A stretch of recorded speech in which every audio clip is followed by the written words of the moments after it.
Welcome to Pindar Poetry. We hope you learned something new. You start by prepping the surface and the marker. Clean with isopropyl alcohol so paint bonds. Once dry, sand glossy areas lightly to create tooth. Meanwhile, shake the marker vigorously for 30 to 60 seconds to mix pigments and solvents. Tap or click the tip onto scrap until the paint flows. This primes the reservoir. Make sure to work in a ventilated area.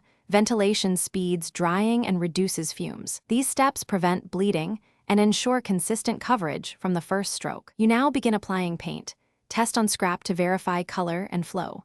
Start with thin, even strokes and overlap each pass about 20% to avoid streaks. Once done with the first pass, wait 2 to 5 minutes before a second coat so solvents flash off and layers bond. This builds opacity without runs. Make sure to vary the marker angle between 45 and 90 degrees to wear the tip evenly and maintain consistent line width. If you need opaque finish, apply multiple thin coats rather than one heavy one. You finish by letting the paint dry and then cure fully. Initial tack-free time can be minutes, but full cure may take 24–72 hours depending on paint chemistry. After use, store the marker capped and upright or tip down per manufacturer instructions to keep the tip saturated.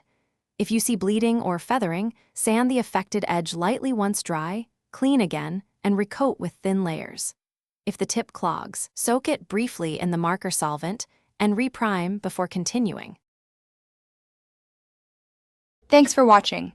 Consider subscribing if we helped you.